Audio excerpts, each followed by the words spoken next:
ഞാൻ ഇന്നവരെ ഒരാളെയും ചീറ്റ് ചെയ്യേണ്ട ആവശ്യമൊന്നുമില്ല. എന്നെ ചീറ്റ് ചെയ്തിട്ടുള്ള പ്രൊഡ്യൂസേഴ്സ് ഇഷ്ടം പോലെ ഉണ്ട്. നമ്മൾ സേവ് ചെയ്യണം ഈ പ്രൊഡ്യൂസറിന് വേണ്ടിയിട്ട്. പക്ഷെ അത് നന്ദിയായിട്ട് പറഞ്ഞതാണ്. നമ്മൾ എന്ത് ചെയ്താലും ഞാൻ എൻ്റെ സിനിമകൾ ഈ നമുക്ക് ചില പ്രൊഡ്യൂസേഴ്സ് നമ്മൾ എന്ത് ചെയ്തു കൊടുത്തു കഴിഞ്ഞാലും അവരാ നന്ദി കാണിക്കില്ല. നമുക്ക് ഒരു തോന്നലുണ്ടായി നമ്മളിത് ഇങ്ങനെ കൊണ്ടു നടക്കാൻ പറ്റും. No man, the day you are under the coffin you are off. മടുപ്പ് തോന്നിയോ സിനിമയിൽ? മടുപ്പ് തോന്നാനെന്ന് പറഞ്ഞാൽ ഈ ആൾക്കാരുടെ ബിഹേവിയർ പാറ്റേൺ കണ്ടിട്ട് വല്ലവരുടെയും പൈസ വെച്ചിട്ട് പടം ചെയ്യുന്ന കുറേ പ്രൊഡ്യൂസേഴ്സ് ഇവിടെ ഉണ്ട്. പക്ഷെ അവർ നടക്കുന്നു കണ്ടു കഴിഞ്ഞാൽ ഇവരാണെന്തോ ആണെന്നുള്ളത്. ഓപ്പറേഷൻ രാഗത്ത് ഇപ്പൊ ടീച്ചറൊക്കെ വന്നല്ലോ, എന്തായി? ഓപ്പറേഷൻ രാഗത്ത് നടക്കുന്നുള്ളൂ എനിക്ക് തോന്നുന്നില്ല. ലാലേട്ടനെ ഞങ്ങൾക്ക് മഹാദേവനായിട്ട് വീണ്ടും കാണാൻ പറ്റും. എഴുതിയത് അങ്ങനെ തന്നെയാണ്. കീർച്ചക്ര, മിഷൻ 90, കുരുക്ഷേത്ര വഴിക്കൊക്കെ ഞാൻ നന്നായി ഷൗട്ട് ചെയ്യും. ഇടപെടലുകളാണോ അതിനകത്ത് പറ്റിയത്? കണ്ടഹാറിൽ സംഭവിച്ചത് ഇഷ്ടംപോലെ. ഞാൻ അമിതാഭ് ബച്ചനെ പ്ലാൻ ചെയ്യുന്ന ഒരൊറ്റ സീനായിരുന്നു. ഇത് അമിതാഭ് ബച്ചനെ കിട്ടിയെന്ന് പറയുമ്പോഴത്തേക്കും ആൾക്ക് അവിടെ എത്തി ഇവിടെ എത്തി നമ്മളതിനെ കൺഫ്യൂസ് ചെയ്തു. കീർച്ചക്രയ്ക്ക് ഒരു ഇടപെടലും ഉണ്ടായിട്ടില്ല. എന്റെ കഥയാണത്. ഞാനാണ് ഈ 7 പേരെ കൊന്നിരിക്കുന്നത്. ലാലേട്ടനുമായിട്ട് എന്താ സംഭവിച്ചത് ശരിക്കും? ലാലേട്ടൻ്റെ സെപ്റ്റംബറിലൊക്കെ ഓക്കെ ആയിരുന്നു. പക്ഷെ നമ്മളറിയാതെ ബജറ്റ് ഇല്ല, അത് അത്രയും ഇല്ല, ആ ആർട്ടിസ്റ്റാണ് ഈ ആർട്ടിസ്റ്റാണ് 230 കോടിയൊക്കെ. ഞാൻ പറഞ്ഞു നടക്കില്ല മോനെ. എന്നിട്ടിപ്പോ അവസ്ഥ എവിടെയാ? എവിടെയാന്ന് വെച്ചാൽ എനിക്കൊരു പിടി. മലയാളം ഡയലോഗ്സിൽ ഇന്ന് സ്പെഷ്യൽ ഗസ്റ്റാണ് മേജർ രവിയാണ് ഇന്ന് നമ്മളോടൊപ്പം ഉള്ളത്. കുറേ തെരഞ്ഞെടുപ്പിന് ശേഷം ഒരു പക്ഷേ നമ്മൾ ആദ്യമായിട്ടായിരിക്കും അദ്ദേഹത്തെ ഇങ്ങനെ വിശദമായി കേൾക്കാൻ പോകുന്ന കുറേ വിശേഷങ്ങൾ ചോദിക്കാനുണ്ട്. നമസ്കാരം. കുറേ ഉണ്ട്. ഈ ആദ്യം നമുക്ക് സിനിമ കുറേ കാര്യങ്ങളുണ്ടല്ലോ, കുറേ സമൂഹത്തിലെ വിവിധ മേഖലയിൽ ഉള്ള ചോദ്യങ്ങളുണ്ടാവും. അപ്പോൾ അതുകൊണ്ട് തന്നെ ആദ്യം സിനിമയിൽ നിന്ന് തന്നെ തുടങ്ങാം. എന്താണ് പുതിയ സിനിമാ വിശേഷങ്ങൾ? സിനിമ ഞാൻ ഓപ്പറേഷൻ സിന്ദൂർ കഴിഞ്ഞൊരു വർഷമായിട്ട് അതെങ്ങനെ അതിൻ്റെ പ്രിപ്പറേഷൻ അതെന്തെങ്കിലും കാരണവശാൽ അങ്ങോട്ടും ഇങ്ങോട്ടും ഇങ്ങനെ നീങ്ങിക്കൊണ്ടിരിക്കുകയാണ്. So it may happen or may not happen. അതല്ല അതിൻ്റെ എന്തെങ്കിലും ഒരു സിനിമ ചെയ്യണമെന്ന് ചോദിച്ചു കഴിഞ്ഞാൽ ചിലപ്പോൾ ഒരു സിനിമ എന്ന് പറയുന്ന ഒരു അഗ്രസീവ്നെസ് ഉണ്ട്.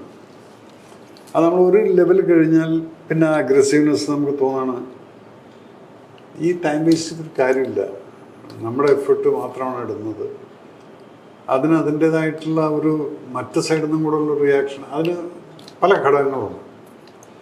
സിനിമയിൽ ചില പെർട്ടിക്കുലർ ഗ്രൂപ്പിസം അല്ലെങ്കിൽ ചില നമ്മൾ കുറച്ച് ഫ്രണ്ട്സ് ഉണ്ടെങ്കിൽ ആ ഫ്രണ്ട്സൊക്കെ ആയിട്ട് സിനിമ ചെയ്യുന്ന ആളുകൾ, അതല്ലെങ്കിൽ ഈ മനുഷ്യൻ പട്ടാളത്തിൽ നിന്ന് വന്നിട്ട് ഇവിടെ വന്നിട്ട് വലിയ കൊടിയും കുത്തിയിട്ട് നടക്കുന്നുണ്ട്, അപ്പോൾ ഇവന് മതി എല്ലാ പട്ടാള സിനിമകൾ വേണ്ട എന്നല്ല. അപ്പോൾ അതിൻ്റെ രീതിയിലുള്ള ചില വർക്കുകൾ നടക്കും. ഇതൊക്കെ ഞാനിപ്പോൾ കണ്ട് പഠിച്ചത് കൊണ്ടും ഒരു ലൈഫ് എന്നുള്ളത് ഞാൻ അങ്ങനൊരു റാഷണലൈസേഷൻ എന്ന് പറഞ്ഞാൽ അതിനെ this is what it's life എന്ന് വിശ്വസിക്കുന്ന ഒരു വ്യക്തി. പണ്ട് എൻ്റെ മലയാള സിനിമയിൽ വന്നതിന് ശേഷം എൻ്റെ കൂടെ അഭിനയിച്ചതിൽ ആദ്യമായി മരിച്ചു പോയിട്ടുള്ളത് ഒരുപക്ഷെ കൊച്ചിൻ ഹനീഫ് കെ. അന്ന് മരിച്ച സമയത്ത് ഞാൻ അദ്ദേഹത്തെ കാണാൻ വന്നില്ല. ബിക്കോസ് ഞാൻ കണ്ട കൊച്ചിൻ ഹനീഫ് ക എന്ന് പറയുന്നത് നല്ല ഹെൽത്തി ആയിട്ടുള്ള, നിങ്ങൾ കിരീടത്തിലൊക്കെ കണ്ടുള്ള സേതുമാധവൻ എന്നുള്ള ക്യാരക്ടറും അതുപോലെ ജോവിയലായിട്ടുള്ളൊരു എൻ്റെ എല്ലാ സിനിമയിലും ഉണ്ടായിരുന്നു. തുടക്കം മുതൽ മരിക്കുന്നവരൊക്കെയുള്ള സിനിമകളിലുണ്ടായിരുന്നു. 3 സിനിമയിൽ നല്ല നല്ല റോളുകൾ. ഇപ്പൊക്കെ ഞാൻ ഓഫ് ലൈറ്റ് ഇരുന്ന് ഇങ്ങനെ ആലോചിക്കും, അവിടെ നിന്നുള്ള ഈ സിനിമ എന്ന് പറയുന്നത് ഇതൊരു 3 ദിവസത്തിൻ്റെ ശോകം മാത്രമാണ്. ഈ ആൾക്കാർ മരിച്ചു കഴിഞ്ഞാൽ കുറേ ആരോപണങ്ങളും കുറേ ആളുകളും, നാളെ ഞാനും മരിച്ചു കഴിഞ്ഞാൽ 3 ദിവസം കഴിയും, 3 ദിവസം പോലും ഉണ്ടാവില്ല. ചിലപ്പോൾ സെക്കൻഡ് ഡേയിൽ എല്ലാം മറന്നു പോകുന്നു. So life is such.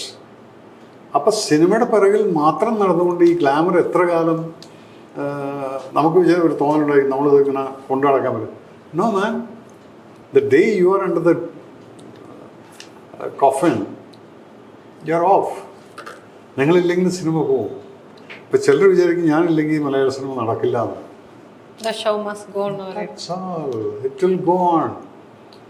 അത് നിങ്ങൾ എത്ര വലിയ ആളാണെങ്കിൽ ശരി, എത്ര ചെറിയ ആളാണെങ്കിൽ ശരി, അതാ 2 ദിവസത്തിൻ്റെ ശോകം മാത്രമേ ഉള്ളൂ. And that's a fact of the life. കലിയുഗത്തിൻ്റെ ഒരു അവസ്ഥ അങ്ങനെയാണ്.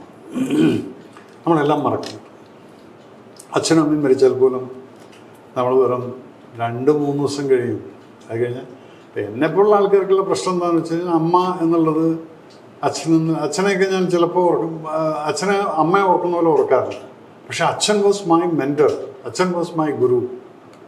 ബട്ട് ദെൻ എവിടെയോ അമ്മ എന്നുള്ളൊരു ശൈലിക്കായിരിക്കും എപ്പോഴും. ഈ അമ്മ ഉണ്ടായിരുന്നെങ്കിൽ അച്ഛൻ വാസ് ഹാർഡ്. സോ ആ അമ്മ പോലും നോട്ട് ലൈക്കിങ് മൈ സിംഗ്. അമ്മയ്ക്ക് ഓഫ് കോഴ്സ് കീർച്ചക്ര കാണാനോ അതിൻ്റെ സക്സസ് കാണാനോ എന്നുള്ള യോഗം ഉണ്ടായിട്ടില്ല. അപ്പോൾ സിനിമയെ സംബന്ധിച്ചിടത്തോളം ഇനി എന്ത് എന്നുള്ളത് പണ്ടൊക്കെ പ്ലാൻ ചെയ്തു, ഇപ്പം പ്ലാനിങ് ഇല്ല. ഇപ്പോൾ സിനിമ ഈസ് ഓൾസോ ചേഞ്ച്. ഇന്ന് ഏതാണ് സോണർ എന്ന് ചോദിച്ചു കഴിഞ്ഞാൽ there is no particular zone. തുടക്കകാലത്ത് സിനിമ നമ്മളിങ്ങനെ ത്രസിപ്പിച്ചിരുന്നു. തുടക്കത്തിൽ നമ്മളൊരു കുട്ടിയെ, ഒരു അമ്മ ഗർഭിണിയായിട്ട് പ്രസവിക്കുന്നവരൊക്കെയുള്ളൊരു ഇതുണ്ടല്ലോ, അതായിരുന്നു ഒരു സിനിമ ഉത്ഭവം കൊണ്ട് 9ാം മാസത്തിൽ ആ പ്രസവ ദിവസമാണ് റിലീസ് എന്ന് പറയുന്നത്.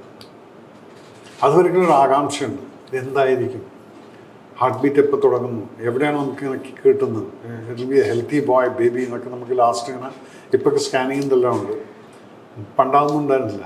അപ്പം ആ ഒരു അവസ്ഥ തന്നെയാണ് ഒരു സിനിമയുടെ ഉള്ളത്. ഇന്ന് അതൊന്നുമല്ല. ഇന്ന് മടുപ്പ് തോന്നിയോ സിനിമ? എനിക്ക് ഒരുപക്ഷെ പറഞ്ഞു കഴിഞ്ഞാൽ മടുപ്പ് തോന്നാനെന്ന് പറഞ്ഞാൽ ഈ ആൾക്കാരുടെ ബിഹേവിയർ പാറ്റേൺ കണ്ടിട്ട് ദേ ആർ ഓൾസോ ഈഗോയിസ്റ്റിക് തോന്നുന്നുണ്ട്. കാരണം വെച്ചാൽ egoistic and all false show of.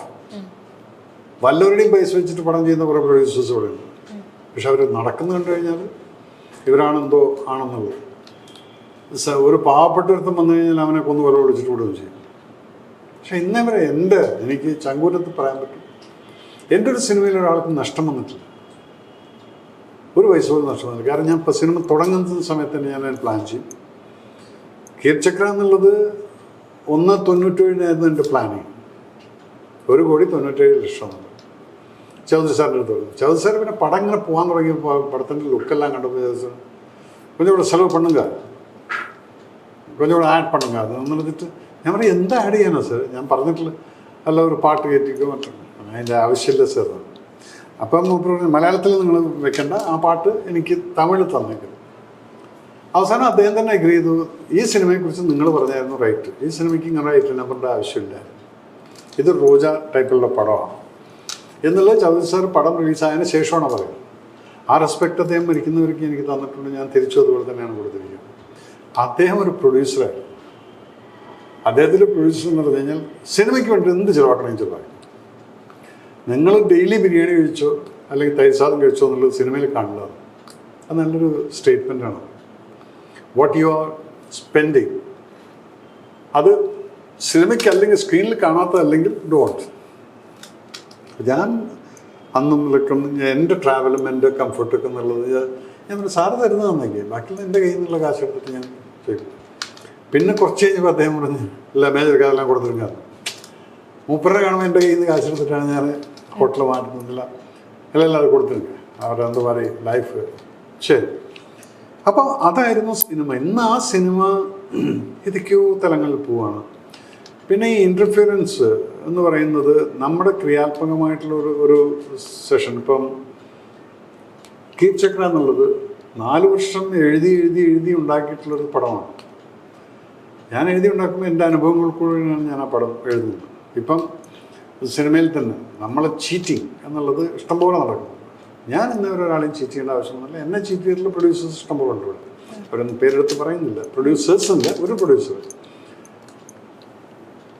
അതേപോലെ തന്നെ ഇപ്പോൾ കഥ അസിസ്റ്റൻ്റ് ആവാൻ വേണ്ടി വന്നിരുന്നിട്ട് നമ്മൾ പറയുന്നത് ഡിക്റ്റേറ്റ് ചെയ്തിട്ട് അതിൻ്റെ ഫോട്ടോ കോപ്പി എടുത്ത് കോടതിയിൽ പോയിട്ട് കേസ് കൊടുത്തിട്ടുള്ള കേസ് ഞാൻ അനുഭവിച്ചിട്ടില്ല. എതിരായിരുന്നു മുമ്പ്. പക്ഷെ ഇവിടെ അപ്പീലിന് പോയിട്ട് ഞങ്ങൾ ചോദിച്ചൊറ്റ ചോദ്യമുള്ളൂ, did this honourable court see the film and script together? നമുക്ക് കോടതി സിനിമ കണ്ടിട്ടില്ല, അപ്പം എങ്ങനെയാണ് ഈ സ്ക്രിപ്റ്റാണ് ഈ സിനിമ എന്നുള്ളത് മനസ്സിലാക്കുന്നത്? അവിടെ പോലും പാലിച്ചു പറ്റിയിരിക്കുന്നത്. അപ്പോൾ അതിൻ്റെ മുകളിൽ സ്റ്റേ ആയിരിക്കുന്നു. ബട്ട് അതൊന്നും അറിയില്ല. അപ്പം നമ്മളെ അക്യൂസ് ചെയ്യാനും പിന്നെ നമ്മൾ വളർന്നു വരുന്ന സമയത്ത് ശത്രുക്കൾ ഉണ്ടാകുന്ന പറയുന്നത് ശരി തന്നെയാണ്. അത് മനുഷ്യൻ്റെ ഒരു അവസ്ഥയാണ്. എനിക്ക് ആദ്യം നേരെയൊന്നും എനിക്കിഷ്ടമല്ല. എന്താണ് എന്നെ കൂടെ ചെയ്യാൻ പറ്റുന്നത് ആദ്യം ചെയ്യും. So I don't like you. പക്ഷെ ഞാൻ ആം എ സ്പോർട്സ്മാൻ. സിനിമാ മേഖലയിലല്ലാതെ എല്ലാ മേഖലയിലും ഉണ്ടല്ലോ അങ്ങനെ ഒരു, എല്ലായിടത്തും ഉണ്ടാവുമായിരിക്കും. പക്ഷെ ഇവിടുത്തെ എന്ന് പറഞ്ഞു കഴിഞ്ഞാൽ ഇവിടെ ഈസി ഫൈറ്റാണ്.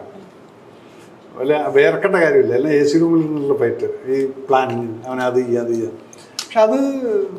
പക്ഷെ നമ്മൾ സിനിമ ചിത്രീകരണത്തിലേക്ക് വരുമ്പോൾ നല്ലൊരു വിയർപ്പും അതിന്റെ പിന്നിലില്ലേ? ഉണ്ട്, നല്ല പോലെ. അത് ഈ ഡയറക്ടറാണ് ചെയ്യുന്നത്. ഈ ഡയറക്ടർ, ആ ഡയറക്ടർക്ക് സിനിമ സെറ്റിൽ വർക്ക് ചെയ്യുന്നവർ. അതെ, ഒരുപാട് ആളുകളുടെ അധ്വാനമാണ്. ഞാൻ സിനിമ ചെയ്യുന്ന സമയത്ത് എൻ്റെ സാറ്റിസ്ഫാക്ഷൻ എന്ന് പറയുന്നത് എന്താണ്, എൻ്റെ സിനിമ ഓണായിട്ട് ഇന്ന് പടം തുടങ്ങി എന്ന് പറഞ്ഞാൽ അന്ന് മുതൽക്ക് ഒരു 6 മാസത്തിന് അല്ലെങ്കിൽ ഒരു 8 മാസത്തിന് ഒരു 100-120 ആൾക്കാരുടെ കുടുംബം എൻ്റെ ഈ എഫേർട്ട് കൂടിയാണ് അവർ കാശ് സമ്പാദിച്ചിട്ട് ഉണ്ണുന്നത്, അവരുടെ കുട്ടികളെ നോക്കുന്നത്. ആ ഒരു സാറ്റിസ്ഫാക്ഷൻ, ഇത്രയും ദിവസത്തിന് എനിക്ക് കുറച്ച് ആൾക്കാർക്ക് ജോലി കൊടുക്കാൻ പറ്റുന്നു. പക്ഷെ അതിന് മുന്നേ, ഈ ജോലി കൊടുക്കാൻ പറ്റുന്നതിന് മുന്നേ ഈ മനുഷ്യൻ എന്തെല്ലാം അനുഭവിച്ചിട്ടുണ്ടെന്നുള്ള ഇവരൊക്കെ അറിയില്ല. എന്തെല്ലാം ഇൻസൾട്ടുകൾ, എന്തെല്ലാം മാനസികമായിട്ടുള്ള സംഘർഷങ്ങൾ, എത്ര ആളുകളുടെ അപകർഷതാബോധങ്ങളിൽ കൂടെ എല്ലാം നമ്മൾ പോയിട്ടുണ്ടെന്ന് ചോദിച്ചു കഴിഞ്ഞാൽ അതാർക്കും അറിയില്ല. പിന്നീട് നമ്മൾ പടം ചെയ്യുന്ന സമയത്ത് എൻ്റെ ഒരു ആദ്യ ഒരു സീനുണ്ടാകും, കീർച്ചക്ര, മിഷൻ 90, കുരുക്ഷേത്ര വഴിക്കൊക്കെ ഞാൻ നന്നായി ഷൗട്ട് ചെയ്യുമായിരുന്നു. എനിക്ക് ഈ ടൈമിങ് അതൊക്കെ വലിയ ഇതാണ്. പിന്നീട് അത് ഇയാൾ ഷൗട്ട് ചെയ്യുന്നു. പക്ഷെ പിന്നെ ഞാനും വിചാരിച്ചു, എന്തൊരു ഷൗട്ട്, ഒരു ഷൗട്ടും ഇല്ലാതെ പടം ചെയ്തത്. ചിത്രീകരണ വേളയിൽ സാധാരണ ഷൗട്ട് ചെയ്യുന്ന സ്വഭാവം ഉണ്ട്. കാരണം എന്താ വെച്ചാൽ എനിക്ക് ടൈമിങ്ങിൻ്റെ വലിയ പ്രശ്നമുണ്ട്. കറക്റ്റ് ടൈം എന്ന് പറഞ്ഞാൽ ഞാൻ 5 മിനിറ്റ് മുമ്പ് അവിടെ എത്തിയിരിക്കും. Why can you reach on time? ഞാൻ നിങ്ങളുടെ ഓൺ ടൈമാണ് പറയുന്നത്. ഞാൻ 5 മിനിറ്റ് മുന്നേ അവിടെ വന്നിരിക്കും, പക്ഷേ ഈ ഓൺ ടൈം ഇല്ല. പിന്നെ നമ്മുടെ ഇഷ്ടത്തിന് അവർക്ക് ചെയ്തു തരാൻ പറ്റില്ലെങ്കിൽ നിങ്ങൾ എന്തിനാണ് ഈ കാശ് വാങ്ങിച്ചിട്ട് അഭിനയിക്കാൻ വന്നിരിക്കുന്നത്? നല്ല നടന്മാരുടെ കാര്യമാണ് പറയുന്നത്. പക്ഷെ വലിയ വലിയ നടന്മാരൊന്നും ഒരിക്കലും നമുക്കത് ചെയ്യാൻ പറ്റില്ല എന്ന് പറയില്ല. ചിലർക്ക് അവർക്ക് പറ്റാതിരിക്കുന്ന ചില അവസരങ്ങളുണ്ട്. ഇതൊക്കെ വരുമത്. ഈ സമയത്തൊക്കെ നമ്മൾ ഈ ഷൗട്ട് എന്തിനാണെന്ന് വെച്ച് കഴിഞ്ഞാൽ ഫാസ്റ്റ് ഇതെന്നുള്ളൊരു മൂഡിൽ പോയാൽ നമുക്ക് നമ്പർ ഓഫ് ഡേയ്സ് കുറയ്ക്കാൻ പറ്റും. നമ്മൾ സേവ് ചെയ്യണം ഈ പ്രൊഡ്യൂസറിന് വേണ്ടിയിട്ട്. പക്ഷെ അത് നന്ദിയായിട്ട് പറഞ്ഞതാണ്. നമ്മൾ എന്ത് ചെയ്താലും, ഞാൻ എൻ്റെ സിനിമകൾ ഈ നമുക്ക് ചില പ്രൊഡ്യൂസേഴ്സ് നമ്മൾ എന്ത് ചെയ്തു കൊടുത്തു കഴിഞ്ഞാലും അവരാ നന്ദി കാണിക്കില്ല. അപ്പം ഇവരുടെ എന്താണെന്ന് വിചാരിച്ചാൽ, ഇപ്പം കീർച്ചക്ര 25 ദിവസം ഷൂട്ട് ചെയ്ത പടമാണ്. ഇത്രയും വലിയൊരു വാർ ഫിലിം ആയിട്ടുള്ളൊരു സംഭവം ഞാൻ കാരണം എൻ്റെ പ്ലാനിങ് ഉണ്ടായിരുന്നതാണ്. Chaudhary sir was indebted to me, he was so thankful to me. അതേപോലെ ഞാൻ അവിടെ ചൗധരി സാറായിട്ട് വഴക്കിട്ടിട്ടുണ്ട്. അവസാനം എല്ലാം കഴിഞ്ഞ് കേക്കും കട്ട് ചെയ്തിട്ട് റിലീസിന് മുന്നേ, ഗുരുവായൂർക്ക് വരുന്നതിന് മുന്നേ ഞാൻ അദ്ദേഹത്തിൻ്റെ കാൽക്കൽ സാഷ്ടാംഗം വീണ് ഞാൻ മാപ്പി വെച്ചിട്ടുണ്ട്. കാരണം എന്ന് വെച്ചാൽ അദ്ദേഹത്തിന് എന്നേക്കാൾ വയസ്സ് കൂടുതലുണ്ട്. ഞാൻ ഈ സിനിമ പറഞ്ഞ ബജറ്റിൽ തീർക്കാൻ വേണ്ടിയിട്ടുള്ള ഷൂട്ട് ചെയ്യണം. അപ്പോൾ ചൗധരി സാർ ചില സമയത്ത് പേയ്മെൻറ്റ് കൊടുത്തിട്ടില്ല എന്ന് പറഞ്ഞിട്ട് അതിൻ്റെ അടുത്ത് ഇപ്പോഴത്തെ എനിക്ക് വരുന്ന ആർട്ടിസ്റ്റിൻ്റെ സൈഡിൽ നിന്നുള്ള പ്രഷർ ഇത് വരുന്ന സമയത്ത് ഞാൻ ചൗധരി സാറായിട്ട് ഉടക്കിയിട്ടുണ്ട്. ഇന്ന് കൊടുക്കാൻ പറഞ്ഞാൽ കൊടുത്തൂടെ പിന്നെ അത് എന്നുള്ളതാണ് എൻ്റെ ചോദ്യം. ചൗധരി സാർ പറയുന്നത് എന്താണ്, സിനിമയാണ്, ഒരു സാങ്കോട് ഒരു മാറും. ഞാൻ എൻ്റെ ആദ്യത്തെ സിനിമ, എനിക്കത് യൂസ്ഡ് വരും.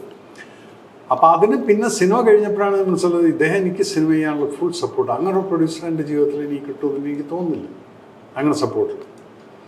യെസ്, പിന്നീട് എനിക്ക് ഞാൻ കംഫർട്ടബിളായിട്ട് ഷൂട്ട് ചെയ്തിട്ടുള്ളതെന്ന് പറഞ്ഞാൽ സന്തോഷ് ദാമോറുണ്ട്, ഈവൻ ശശി അഞ്ചര വാസ് ലൈക്ക് ദാറ്റ്, അനീഫ്.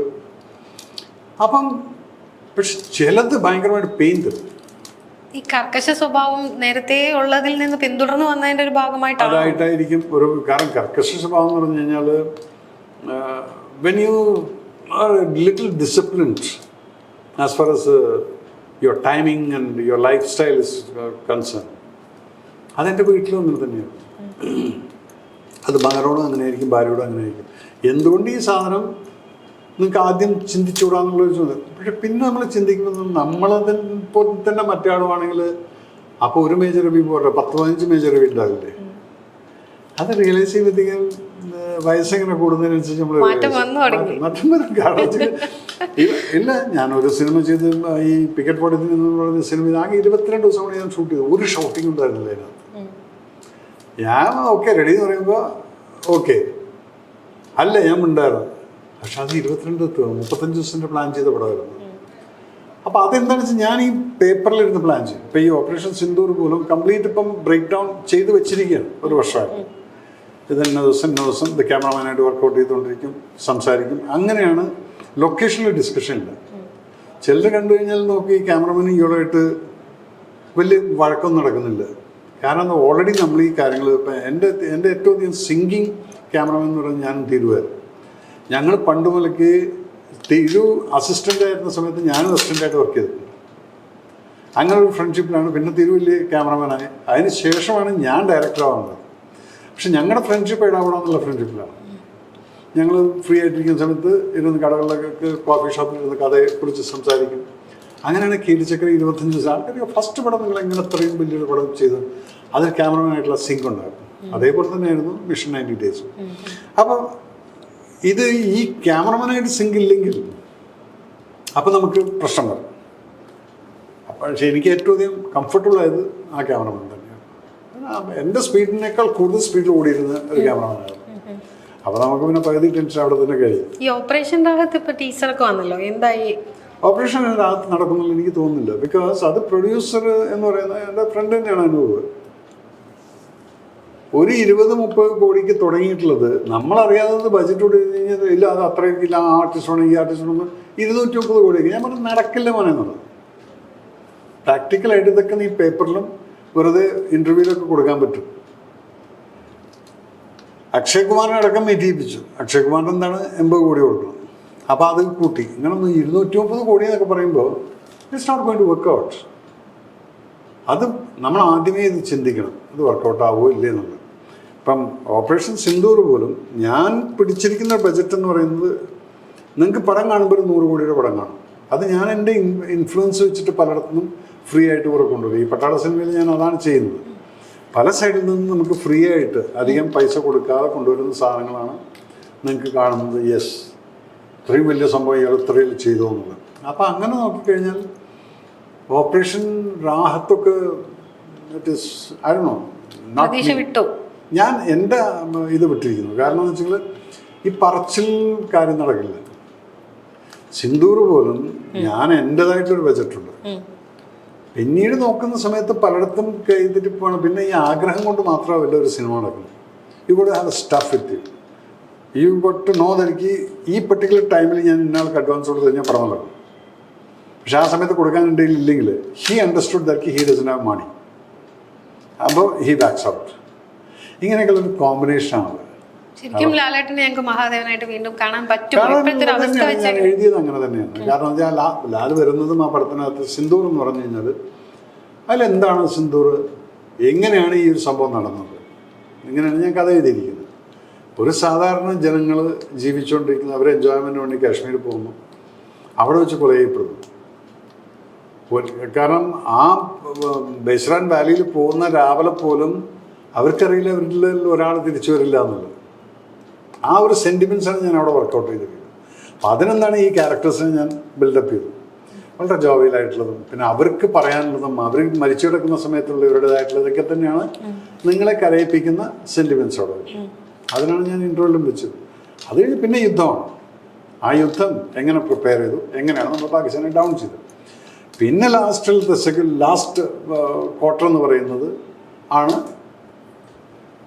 ആ 4 പേരെവിടെ, ഈ കൊന്നിട്ടുള്ള 4 പേര് എവിടെ എന്നുള്ളൊരു ചോദ്യം ഉണ്ടായിരുന്നു. അവരെ കൊന്നതാണ് ഓപ്പറേഷൻ മഹാദേവ് എന്നുള്ളത്. ഇതിനെ രണ്ടിനും കൂടെ മിക്സ് ചെയ്തിട്ടാണ് ഞാൻ ഇങ്ങനെ ഇത് എഴുതി വെച്ചിരിക്കുന്നത്. അവിടെയാണ് നമുക്ക് ലാലേട്ടനും ഒക്കെ വരേണ്ട ആവശ്യമുള്ളൂ. അപ്പം ഇതിൽ ഒരു സിനിമയ്ക്ക് ഒരാളിനെ ആവശ്യമില്ലാതെ ആ ആൾ ഡേറ്റ് എന്ന് പറഞ്ഞ് വെറുതെ വലിച്ചിട്ടിട്ട് കാര്യമില്ല. ഒറ്റ സീനാണ്. ഇപ്പം ഇതിനകത്ത് സമരംഗത്തിലാണെങ്കിൽ മോഹൻലാൽ വരുന്നു എന്ന് പറയുന്നത് അത് സർപ്രൈസായിരുന്നു. ആകെ 10 മിനിറ്റേ ഇതേ ഉള്ളൂ, പക്ഷെ പടം അവിടെ കൊണ്ടുപോയത്. അപ്പോൾ ഇതാണ് ഒരു സിനിമ എന്ന് പറയുന്നത്.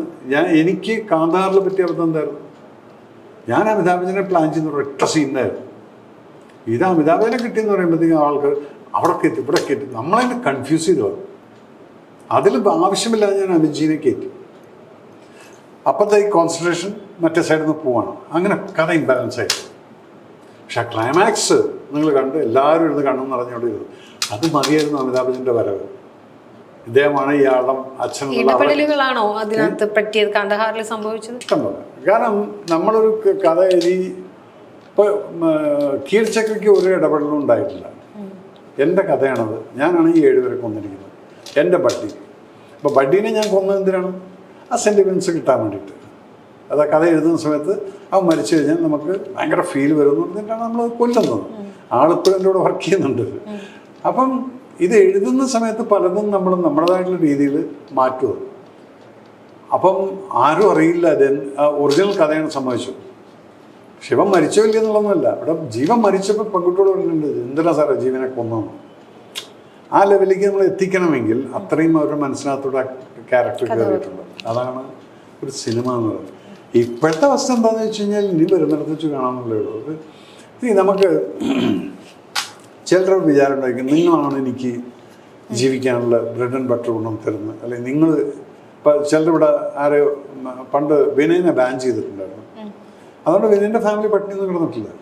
നിങ്ങളുടെ അഹങ്കാരമാണ് ഒരാളെ ബാൻ ചെയ്യാന്നൊക്കെ. ബാൻ ചെയ്യാനൊന്നും നിങ്ങൾക്ക് ആർക്കും അവകാശമില്ല ഏത് രീതിയിൽ നോക്കിക്കഴിഞ്ഞാൽ. ഇതൊക്കെയാണ് ഇവിടെ നടക്കുന്നത്. ഡെമോക്രസിയുടെ പേരിൽ ഓട്ടോക്രസി നടക്കുന്ന ഒരു സ്ഥലമാണ് കേരളം. ഇതിന്റെ എഡിറ്റിംഗ് ഡോൺ മാക്സ് അല്ലേ? അല്ലേ? ഡോണിന്റെ ഒരു എഡിറ്റിംഗ് നമുക്കൊരു മാസമൊക്കെ പ്രതീക്ഷിക്കാമല്ലോ. അപ്പോൾ ഡോണും ഞാനായിട്ടുള്ള സിങ്ക് അങ്ങനെയാണ്. കുറെ വർഷമായിട്ടുള്ള സൗഹൃദമാണ്. ഞങ്ങൾ മദ്രാസ് തൊട്ടുള്ള സൗഹൃദമാണ്. ഡോൺ എൻ്റെ ഒരു കുട്ടീനെ പോലെ തന്നെയാണ്. ഡോൺ ഇപ്പം എൻ്റെ മകനെ നോക്കുന്നത് അതുപോലെ തന്നെ അവൻ്റെ ഒരു അനിയനെ പോലെയാണ്. അപ്പം അവനും ഡോൺ ഇപ്പം അതിൻ്റെ ഒരു ഡോക്യുമെൻ്റ് ഞാൻ പട്ടാളത്തിന് വേണ്ടി ചെയ്തിട്ടുണ്ട്. അതിപ്പോൾ നാളെ വന്നിട്ട് ഡോണിനെയാണ് എഡിറ്റ് ചെയ്യാൻ പോകുന്നത്. ഡോണിൻ്റെ ഒരു ഫാസ്റ്റ് കട്ടും എൻ്റെ ഒരു കഥ ടെല്ലിങ്ങും കൂടെ ആവുന്ന സമയത്ത് അതൊരു ഭയങ്കര ഇൻട്രസ്റ്റിംഗ് ആയിട്ട് പോകുന്നൊരു സംഭവമാണ്. സോ ഡോൺ ഈസ് അങ്ങനെയുള്ള ചില ടീം. അതുപോലെ തന്നെ ഇപ്പം എൻ്റെ ആർട്ട് ഡയറക്ടർ എന്നത് ബംഗ്ലാനെയാണ് ഞാൻ വെച്ചിരിക്കുന്നത്. ബംഗ്ലാൻ നാഷണൽ അവാർഡ് വാങ്ങിച്ചിരിക്കുന്ന ഒരു വ്യക്തി. കാന്താര 2 ഇതൊക്കെ ബംഗ്ലാനാണ് ചെയ്തിരിക്കുന്നത്. അപ്പം ടീമെല്ലാം സെറ്റാണ്, കഥയും സെറ്റാണ്, എല്ലാം ഉണ്ട്. 2 ദിവസം ഷൂട്ടിങ് ചെയ്തു, എല്ലാം ചെയ്തു. ലാലേട്ടനുമായിട്ട് എന്താ സംഭവിച്ചത് ശരിക്കും? ഡേറ്റ് ഇല്ല, ലാലേട്ടൻ്റെ സെപ്റ്റംബറിലൊക്കെ ഓക്കെ ആയിരുന്നു. പക്ഷെ ആ കറക്റ്റ് സമയത്തുള്ള ഒരു പ്രൊഡ്യൂസർ കൊണ്ടിട്ട് അഡ്വാൻസ് കൊടുക്കാൻ ലാലേട്ടനോട് ആ മൂഡിൽ നിൽക്കുന്ന സമയത്ത് കൊടുത്തിരുന്നെങ്കിൽ ജനുവരി നമ്മൾ പടം തുടങ്ങുമായിരുന്നു. ഇതാ സ്ഥലത്ത് അവിടെ എത്തിയില്ല. അപ്പം എന്താ നമ്മൾ ചിലരെ വിശ്വസിച്ച് കഴിഞ്ഞാൽ പിന്നെ നമുക്കവർ വിടാനും ഒരു മനസ്സില്ലാതെ ഇത്രയും കൂടെ എൻ്റെ കൂടെ നിന്നല്ലേ വിടണ്ട. അല്ലെങ്കിൽ എനിക്ക് എത്രയോ ഓഫർ ഒന്ന് വേറെ ആൾക്കാർ ഞങ്ങൾ ചെയ്യാം, പക്ഷെ ആളെ വിടും. പക്ഷെ ഞാൻ അത് ചെയ്തിട്ടില്ല. അത്രേ ഉള്ളൂ. ഇനിയിപ്പോൾ വരുന്ന സമയത്ത് ഓൾറെഡി ഞാൻ പറഞ്ഞു മോനെ നിന്നെ കൂടെ പറ്റില്ല, നീ വിട്ടേക്കത്. അപ്പം അവന് തന്നെ പറഞ്ഞു ഓക്കെ ഒരു വേട്ട. അവസ്ഥ എവിടെയാന്ന് വെച്ചാൽ എനിക്കൊരു പിടിയില്ല. വരുന്ന സമയത്ത് നിങ്ങൾ അറിഞ്ഞാൽ മതി വരുമൊന്നുമില്ല. ഇല്ലേ അതെന്നോട് കൂടി മണ്ണടിച്ച് പോവുക അതും നമുക്കറിയില്ല. So cinema is unpredictable thing. ഇത് എൻ്റെ ഹനാറ എന്ന് പറഞ്ഞുള്ള സിനിമ ഞാനും നിവിൻ പോളിയൊക്കെ അഡ്വാൻസ് വാങ്ങിച്ച് 2017 തുടങ്ങേണ്ട പടം. അപ്പോഴാണ് കോവിഡ് വന്നത് 2019. ആ പടം പോയി. നല്ലൊരു ലവ് സ്റ്റോറി ആയിരുന്നു. അതിപ്പോഴും നിൽക്കുന്നുണ്ട്. അപ്പോൾ സിനിമയെക്കുറിച്ച് എനിക്ക് അങ്ങനെയുള്ള ഇതുണ്ടെങ്കിൽ എനിക്കിപ്പം പ്രയോറിറ്റീസ് എന്ന് പറഞ്ഞാൽ ഞാനിപ്പോൾ പഠിപ്പിക്കുന്നതിൻ്റെ അക്കാഡമി ഉണ്ട്, മേജർ രവീസ് അക്കാഡമി. അതിൽ ഒരു 16,000 ചിലരും പിള്ളേർ പഠിക്കുന്നുണ്ട് ഓൾ കേരള. കഴിഞ്ഞ 10 വർഷത്തിനകത്ത് എൻ്റെ ഒരു 3,000-3,500 പിള്ളേർ യൂണിഫോം ഇട്ട് അവിടെ കൂടെയൊക്കെ ഉണ്ട് പട്ടാളത്തിൽ, ആർമി, നേവി, എയർഫോഴ്സ്. ഇവരോട് സംസാരിക്കുന്ന അവരെ പഠിപ്പിക്കുന്ന സമയത്ത് അവരിൽ നിന്ന് കിട്ടുന്ന റിസൾട്ടും ഇപ്പം ഇന്നലെ കണ്ണൂർ ഞാൻ പോയിരുന്നുണ്ട്. 48 പിള്ളേരാണ് കണ്ണൂരിൽ നിന്ന് സെലക്റ്റായിട്ട് പോയിരിക്കുന്നത്. അവർ പോയി. അപ്പോഴാണ് ഞാൻ പറഞ്ഞില്ല ഇവരുടെ അമ്മമാരെ ആദരിക്കണം. ചെറുപ്പക്കാരി കുട്ടികളാണ് അവരൊക്കെ. ഈ അമ്മമാരെന്ന് പറയുന്നത് എത്രയാണ്? 40 വയസ്സൊക്കെയുള്ളൂ. ഇപ്പം മകൻ 17-18 വയസ്സുള്ളതാണ്. അപ്പം അവരെ ആദരിക്കാൻ വേണ്ടിയിട്ടായിരുന്നു ഇന്നലെ ഞാനവിടെ ഫംഗ്ഷൻ വെച്ച്. അതിലാണ് ഇപ്പം നമ്മുടെ റിബലായിട്ട് മത്സരിച്ച് ജയിച്ച് ഗോവിന്ദൻ ടി ഗോവിന്ദൻ MLA അവിടുത്തെ തളിപ്പാട്, അദ്ദേഹമായിരുന്നു ചീഫ് ഗസ്റ്റായിട്ട് വന്ന് ഷോളാനിക്കും. കാരണം ഞാനത് ജാതി മത ഭേദമന്യേ പാർട്ടി രഹിതമായിട്ടൊരു സംഭവം. കാരണം പട്ടാളത്തിലേക്ക് പോകുന്നു എന്ന് പറഞ്ഞു കഴിഞ്ഞാൽ അവൻ രാജ്യസ്നേഹിയാണ്, രാഷ്ട്രീയവാദിയാണ്. രാഷ്ട്രവാദിയാണ്, രാഷ്ട്രീയവാദിയല്ല. അപ്പം അവരെ ആദരിക്കാൻ ഞാൻ എല്ലാവരും വിളിച്ചു, എല്ലാ പാർട്ടിക്കാരെയും വിളിച്ചിരുന്നു. പിന്നെ സുധാരേട്ടനെയും വിളിച്ചിട്ടുണ്ടായിരുന്നു, MP. മൂപ്പര് എനിക്ക് തോന്നുന്നു ലാസ്റ്റ് ടൈം എന്തോ സുഖമില്ല എന്നൊക്കെ പറഞ്ഞു. ചിലപ്പോൾ പേടിച്ചാണ് ഇപ്പം BJP-കാരാണ് അവൻ്റെ ഫംഗ്ഷൻ പോണത്. അതല്ലായിരുന്നു. It was a great audience. കുറേ ആൾക്കാർ വന്നിട്ടുണ്ടായിരുന്നു. അതൊരു കുറച്ച് ഇമോഷണൽ മൂമെൻറ്റുമായിരുന്നു. ഈ അമ്മമാരുടെ ഞാൻ പറഞ്ഞു നിങ്ങളെ ഞാൻ ഓർക്കാൻ കാരണം എന്ന് വെച്ചാൽ ഞാൻ എപ്പോഴും ലീവ് കഴിഞ്ഞ് പോകുന്ന സമയത്ത് തലേ ദിവസം തൊട്ട് കണ്ണ് നിറഞ്ഞുകൊണ്ടിരിക്കുന്ന ഒരാളെൻ്റെ വീട്ടിലുണ്ട്. അതായത് എൻ്റെ അമ്മയാണ്. ഓരോ സാധനങ്ങൾ പാക്ക് ചെയ്യുന്ന സമയത്തും കടുമാവ് പാക്ക് ചെയ്യുന്നു, അതുപോലെ നാളേക്കും മറ്റന്നാളേക്കും 4 ദിവസത്തിനുള്ള തൈരിച്ചോറ് പാക്ക് ചെയ്ത് വെക്കുകയാണ്. അതിനകത്ത് കടുമാങ്ങ ഉണ്ടായിരിക്കും, മീൻ വറുത്തുണ്ടായിരിക്കും. ഇതെല്ലാം പാക്ക് ചെയ്ത് പ്രാക്കും, ഇലയൊക്കെ വാട്ടി പാക്ക് ചെയ്ത് എഴുതി വയ്ക്കും. ഇന്ന ദിവസത്തേക്ക് ബ്രേക്ക്ഫാസ്റ്റ് ഇഡ്ഡലി ഇതൊക്കെ എഴുതി വയ്ക്കുമ്പോൾ ഈ അമ്മ കരഞ്ഞുകൊണ്ടിരിക്കുകയായിരിക്കും. പിന്നീട് ആ പോകുന്ന സമയത്ത് ഭയങ്കര കരച്ചിലായി. അപ്പം അച്ഛനങ്ങനെ കരയൊന്നുമില്ല. അച്ഛൻ റെയിൽവേ സ്റ്റേഷൻ വരെ വരും, എന്നിട്ട് യാത്ര അയക്കും. വണ്ടി പോയാൽ ചിലപ്പോൾ അച്ഛനും കരയുന്നുണ്ടാവും, അത് നമുക്കറിയാം. ബട്ട് ദെൻ ഈ അമ്മമാരെ ഇന്നിപ്പോൾ ഈ കുട്ടികളെ പട്ടാളത്തിലേക്കും വിട്ടിരിക്കുകയാണ്. നാളെ എന്തെന്നുള്ള ആർക്കും അറിയില്ല. ആ ഒരു ചങ്കൂറ്റം കാണിച്ച അമ്മമാരെ ആദരിക്കാൻ വേണ്ടിയിട്ടാണ് ഞാൻ ആ വീർമാത സർട്ടിഫിക്കറ്റൊക്കെ ഞങ്ങൾ കൊടുത്തിട്ടുണ്ട്. വീട്ടിൽ കൊണ്ടുപോയി കേട്ടത് യു ആർ ദ വീർമാതാസ്, ധീരയായ അമ്മമാർ. അവരെ ആദരിക്കാൻ വേണ്ടിയിട്ട് അതിൽ നിന്ന് കിട്ടുന്നൊരു സാറ്റിസ്ഫാക്ഷൻ ഉള്ളൂ. അവിടെ അസൂയയില്ല. കുട്ടികൾ തമ്മിൽ ഇന്നലെ വളരെ ഇൻട്രസ്റ്റിംഗ് ആയിട്ടുള്ള സംഭവം ഒറ്റപ്പാലത്ത് പോലാണ്. 10-18 പിള്ളേർ സെലക്റ്റായിട്ട് പോകുന്ന സമയത്ത് അവരുടെ ബാച്ചിൽ സെലക്ട് ആവാത്ത പിള്ളേർ ഞങ്ങളുടെ സൈഡിൽ നിന്ന്, എൻ്റെ സൈഡിൽ നിന്ന് ഞാൻ ക്യാഷ് അവാർഡും ഗിഫ്റ്റൊക്കെ കൊടുത്തിട്ടാണ് വിടുന്നത്. അവിടെ നോക്കുമ്പോൾ ആ ഇൻസ്ട്രക്ടർ ഈ പിള്ളേർക്ക് സെപ്പറേറ്റ് ഗിഫ്റ്റ് വാങ്ങിച്ചുകൊണ്ട് വന്നിരിക്കും. പിന്നെ നോക്കുമ്പോൾ സാർ വേറൊരു സംഭവം ഉണ്ടെന്ന് പറയുമ്പോൾ ഇവരുടെ ബാച്ചിലുള്ള മറ്റു കുട്ടികൾ അവർ പണം സ്വരുക്കൂട്ടി അവർ ഗിഫ്റ്റ് ഇവർക്ക് ഓരോരുത്തർക്കും കൊണ്ടുവന്ന് കൊടുക്കും. ഇതാണ് ഞാൻ പഠിപ്പിക്കുന്നത്. ഞാൻ പറയുന്നത് നമ്മൾ ആ സ്പോർട്സ്മാൻ സ്പിരിറ്റ് ഉണ്ടായിരിക്കണം. നിങ്ങളിൽ നിന്ന് ഒരാൾ പോകുന്ന സമയത്ത് യെസ് എൻ്റെ ഒരാളും പോയിട്ടുണ്ട് എന്നുള്ള ഫീല് അല്ലാതെ ഓ അവൻ പോയി അങ്ങനെയല്ല വേണ്ടതാണ്. അപ്പോൾ എൻ്റെ കുട്ടികളെ പഠിപ്പിക്കുന്നത് ഞാനതാണ്. നിങ്ങൾ ഈ അസൂയപ്പെട്ടിട്ട് ഒരു കാര്യമില്ല. നീ അധ്വാനിച്ചാൽ നിനക്ക് കിട്ടും. അപ്പോൾ അവരധ്വാനിച്ച് കിട്ടിയെന്ന് പറയുമ്പോൾ ചോദിക്കണം അവിടെ അടുത്ത പ്രാവശ്യം ഞാൻ വരാം. അപ്പോൾ അവർ നിൻ്റെ അടുത്ത് പറയും ഇന്നത് ചെയ്യും. അങ്ങനെ കൂട്ടായ്മ. അപ്പോൾ ആ കുട്ടികളെ ആ ഗിഫ്റ്റ് കൊടുത്തപ്പോൾ ഐ വാസ് റിയലി ഷോക്ക്ഡ്. കാരണം അവർ നമ്മൾ പറഞ്ഞത് ഉൾക്കൊള്ളുന്നു എന്നുള്ളതാണ്. ആ കെട്ടിപ്പിടിച്ച് അവരെല്ലാം ഭയങ്കര ഹാപ്പി മൂമെൻ്റ് ആയിരുന്നു ഒറ്റപ്പാലത്ത് നിന്നുണ്ടായിരുന്നു. So everywhere we are. ഞാൻ എൻ്റെ കുട്ടികളെ പഠിപ്പിക്കുന്നത് വെറും പട്ടാളത്തിൽ ചേരാൻ വേണ്ടി മാത്രമല്ല, അവരിൽ കോൺഫിഡൻസ് ഉണ്ടാകും. അതുപോലെ ഇന്നേ വരെ ഞങ്ങൾ സ്ഥാപനത്തിൽ ചേർന്നിട്ടുള്ള ഒരു കുട്ടീനെയും ഞങ്ങൾ വഴിയാധാരമാക്കിയിട്ടില്ല. 1-2 സ്ഥലത്ത് എൻ്റെ പേരും പറഞ്ഞിട്ട് ചിലർ തുടങ്ങിയിട്ട് കൊണ്ടുപോകാനൊക്കെ ഞങ്ങൾ ആ കുട്ടികളെ ഞങ്ങൾ ഏറ്റെടുത്തു. പിന്നെ ഇത് ചീറ്റിങ് ഇഷ്ടംപോലെ നടക്കുന്നുണ്ട് ഇതിനകത്ത്. ഈ കുട്ടികളോട് ഞാൻ പറയുന്നത് എന്താണ്, അച്ഛനമ്മമാരോടുള്ള സ്നേഹം. ഡ്രഗ്സിന് എഗൻസ്റ്റ് ആയിട്ട് ഞാൻ അന്ന് മുതൽക്ക് ഞാൻ 10 വർഷം മുന്നേ തൊട്ട് ഈ ഡ്രഗ്സിന് എഗൻസ്റ്റ് ആയിട്ടുള്ള ക്യാമ്പയിൻ എനിക്ക് ഇഷ്ടമില്ലാത്തൊരു സാധനമാണ്. കാരണം ഞാൻ കള്ളുകുടിക്കാത്തൊരു പട്ടാളക്കാരനാണ്. അപ്പോൾ ഞാൻ പറയുന്നത് പട്ടാളക്കാരനായിട്ടുള്ള ഞാനത് കുടിച്ചിട്ടില്ലെങ്കിൽ, കാർഗിലിനും സിയാച്ചിനിലൊക്കെ സർവീസ് ചെയ്തിട്ടില്ലെങ്കിൽ ഇതിൻ്റെ ആവശ്യമില്ല മക്കൾ. ഇങ്ങനെയാണ് ഞാൻ എൻ്റെ കുട്ടികളെ പഠിപ്പിക്കുന്നത്. അതുപോലെ തന്നെ ഞാൻ ഇവരോട് പറയും, നിങ്ങൾ എന്ത് സംഭവിച്ചാലും ശരി വീട്ടിൽ നിന്ന് പുറത്തിറങ്ങി തിരിച്ച് വീട്ടിലെത്തുന്നവരേക്ക് ഓൻ നടന്നത് അമ്മോട് പോയിട്ട് ചായ കുടിച്ചുകൊണ്ടിരിക്കുമ്പോൾ പറയണം.